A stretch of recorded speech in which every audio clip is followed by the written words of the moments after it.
సంవత్సరాల తరబడి ఎన్ని మందులు వాడినా మీ మోకాల నొప్పులు తగ్గట్లేదా? ప్రాణ పెయిన్ క్లినిక్ లో అత్యాధునిక చికిత్స.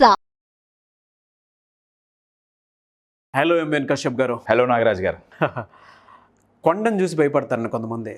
అంటే దాన్ని ఢీ కొట్టడం తెలియక లోపల మెంటల్లీ చూడగానే వీక్ అయిపోతాం. అలాగే లైఫ్లో కొంతమంది కొన్ని పర్సనాలిటీని చూస్తే ఆటోమేటిక్గా వెనక్కి తగ్గుతారు. కొంతమంది రెస్పెక్ట్ని చూసి వెనక్కి తగ్గుతారు.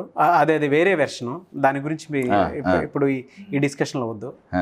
బలహీనులు ఎవరైతే ఉంటారో బలవంతుని చూసి వెంటనే ఒక స్టేట్ ఆఫ్ మైండ్కి వచ్చేసి వెనక్కి తగ్గిపోతూ ఉంటారు. కానీ ఖచ్చితంగా అటువంటి వాళ్ళని కూడా లైఫ్లో ఎదుర్కొంటేనే సక్సెస్ అవుతారు.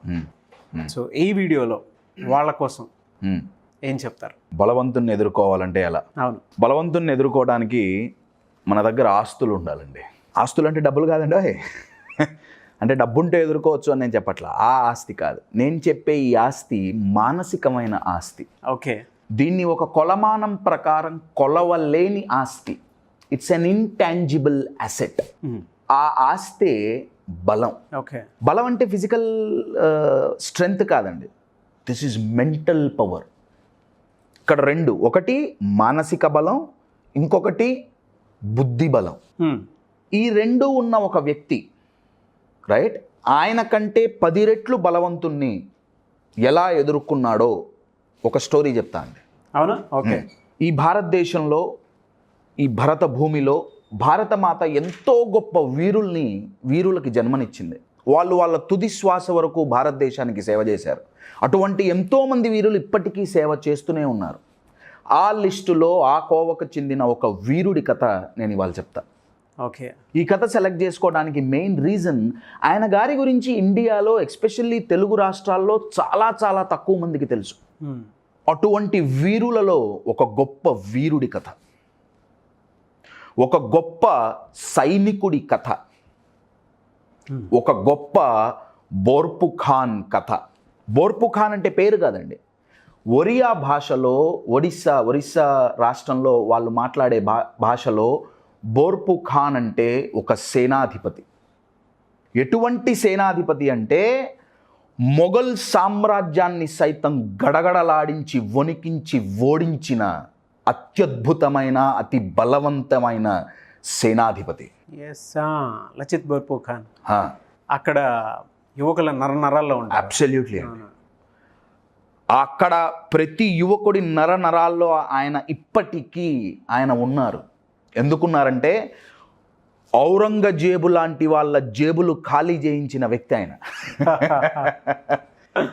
One of the most powerful Kings of Mughal Kingdom. Aurangzeb సహితం ఆయన కూడా ఔరా అని ఆశ్చర్యపోయేటట్టు చేసిన సేనాధిపతి ఈయన. ఎందుకు ఆయన అంత గొప్ప సేనాధిపతి అయ్యారు? దానికి కారణం ఆయనకున్న ఒక అత్యద్భుతమైన మానసిక ఆస్తి, బలం. ఇందాక నేను చెప్పానే, మానసిక బలం, బుద్ధి బలం. అయితే కొంచెం స్టోరీలోకి వెళ్తే, ఎందుకు బుద్ధి బలం, ఎందుకు మానసిక బలం అంటున్నానంటే, మొఘల్ సామ్రాజ్యం, ఈ సేనాధిపతి గారు సైన్యాధ్యక్షత వహించిన సామ్రాజ్యం, ఆ సామ్రాజ్యం పేరు ఓం కింగ్డమ్. అది చాలా చిన్న కింగ్డమ్ మొఘల్స్తో పోలిస్తే. 1 కాదు 2 కాదు, ఎన్నోసార్లు మొఘల్స్ వాళ్ళ మీద దండయాత్రకు వచ్చారు. వచ్చిన ప్రతిసారి ఈయన ప్రతిఘటించారు. వచ్చేటప్పుడు కూడా సామాన్యంగా వచ్చేవాళ్ళు కాదండి వాళ్ళు. మొఘల్స్ సైన్యం పెద్ద పెద్ద ఓడల్లో వచ్చేది. ఓడల నిండా సైన్యమే. ఈయన గారు ఈ సేనాధిపతి నేతృత్వంలో చిన్న పడవలో వెళ్ళి వాళ్ళ నోడిచ్చి వచ్చేసేవాళ్ళు. ఓడల నిండా సైన్యం ఎక్కడ, చిన్న పడవలో 10% సైన్యం కూడా లేదు ఈయన దగ్గర, కానీ ఈయన గెలిచేవాడు. దానికి మెయిన్ కారణం ఏంటయ్యా అంటే బలం. 1 మానసిక బలం, 2 బుద్ధి బలం. సార్ ఎటువంటి స్ట్రాటజీ వాడే బుద్ధి బలం గురించి? బుద్ధి బలం ఫస్ట్ చెప్తా, దాని తర్వాత మానసిక బలం గురించి మాట్లాడుకుందాం. వాళ్ళున్న ఏరియాలో బ్రహ్మపుత్ర నది ఉండేది. బ్రహ్మపుత్ర నదిలో ఒకవైపు నుంచి ఓడల్లో మొఘల్స్ వస్తుండేవాళ్ళు. వీళ్ళు ఇటువైపు నుంచి చిన్న పడవల్లో వెళ్తుండేవాళ్ళు. రాత్రిపూట యుద్ధం, రైట్. ఈయన గారు శత్రు సైన్యాన్ని ఒక భ్రమలో పడేయటం ఈయన గారుకున్న అత్యద్భుతమైన స్కిల్ అండి. ఒక ఇల్యూజన్ క్రియేట్ చేసేవాళ్ళు. ఒక ఎగ్జాంపుల్ చెప్పాలంటే ఆయన గారి స్ట్రాటజీస్లో నుంచి ఒక ఎగ్జాంపుల్ చెప్పాలంటే, వాళ్ళు పడవల్లో వస్తూ అరటి దొన్నెల్లో పెద్ద పెద్ద దీపాలు వెలిగించి నదిలో వదిలేసేవాళ్ళు. ఎంతో దూరం నుంచి చూస్తే అవేవో పెద్ద షిప్పుల్లాగా కనిపించేవి. వామ్మో ఇంత సైన్యం ఉందా. అవతల వాళ్ళని మానసికంగా చంపేసేవాడు ఆయన. ఫిజికల్గా చంపేసేదానికంటే ఫస్ట్ ఆయన స్ట్రాటజీస్తో మానసికంగా చంపేసేవాడు.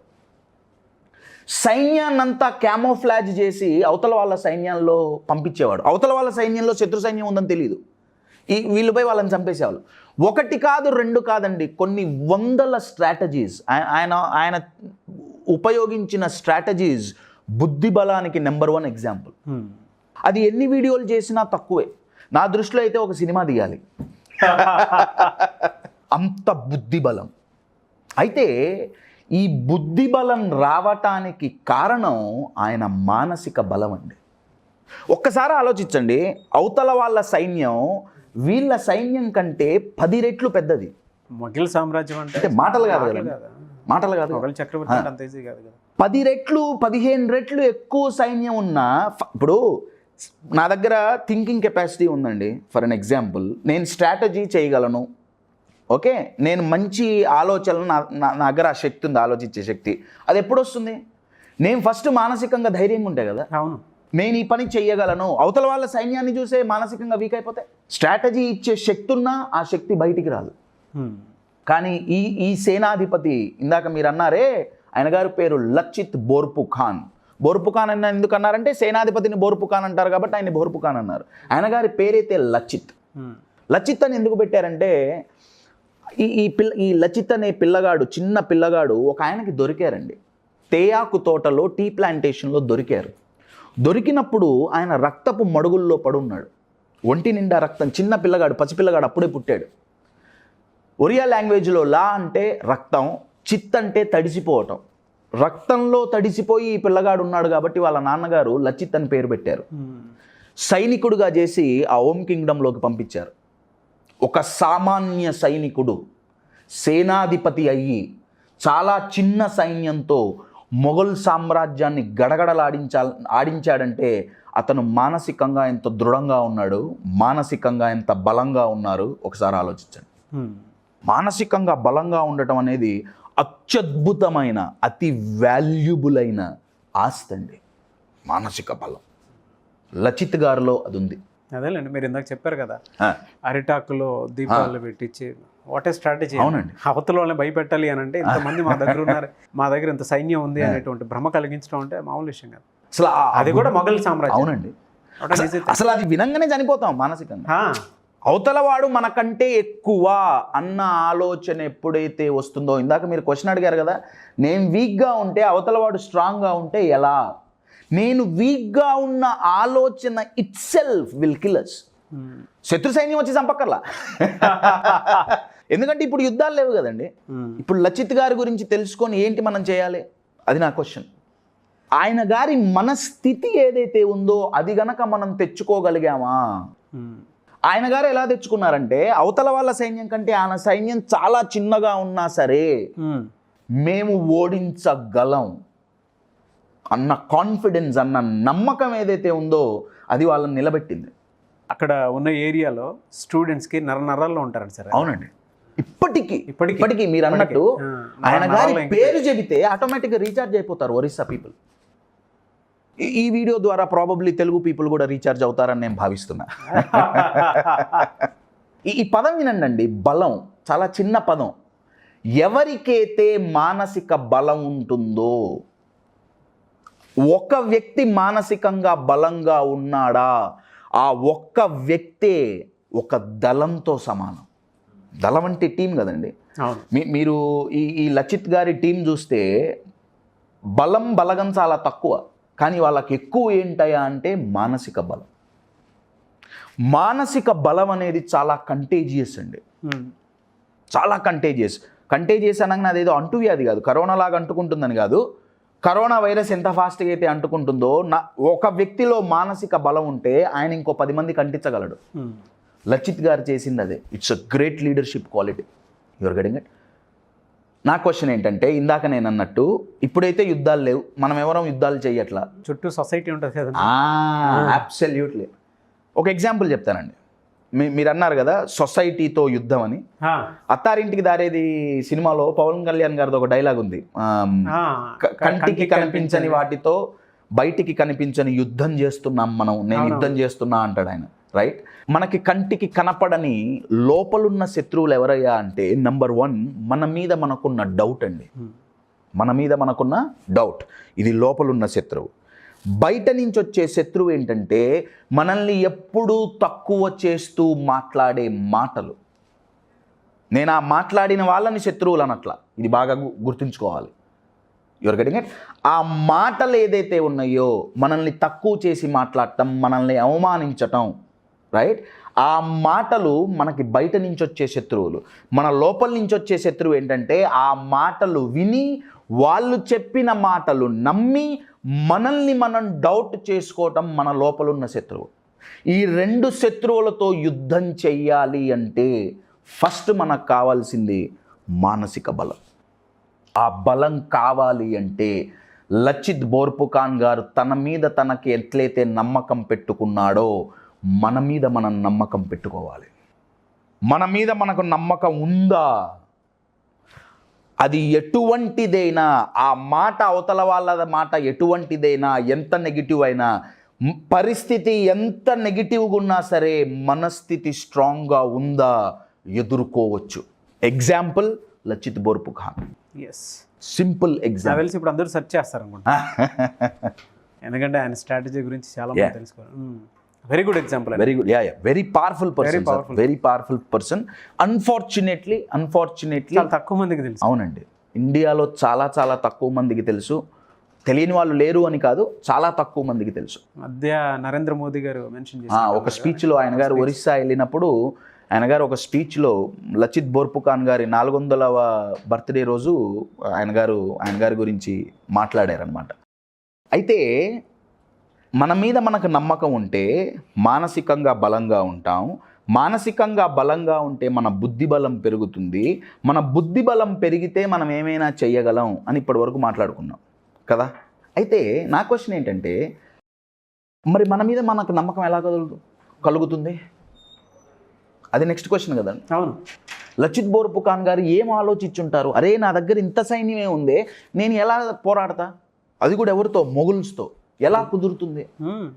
ఎప్పుడైతే మన దగ్గర లేని దాని మీద మన ఫోకస్ పోతుందో అప్పుడు మన మీద మనకు నమ్మకం పోతుందండి. లచిత్ బోర్పుఖాన్ గారు ఆలోచిస్తే, నా దగ్గర సైన్యం లేదు, రైట్ నో ఆ సిచ్యువేషన్లో ఇమ్మీడియట్గా ఆయన అయితే సైన్యం పెంచలేడు కదా. అవును. సైన్యం పెంచడం అంటే ఏదో మనుషుల్ని పెంచడం కాదు కదండి. There need to be trained. చాలా ఉంటాయి కదా ఒక యుద్ధం చేయడం అంటే. ఆయన గారు ఆలోచించింది ఏంటంటే, ఓకే నా దగ్గర సైన్యం ఇంతే ఉంది, చూడటానికి ఒక వ్యక్తి అయినా ఆ వ్యక్తిలో 10 వ్యక్తుల బలం, 10 వ్యక్తుల స్ట్రాటజీ నేను ఎలా పెంచాలి. Your getting it. కొంతమంది స్ట్రాంగ్ పర్సన్ చూడగానే భయపడిపోతారు. వీళ్ళ తప్పులు ఉండవు.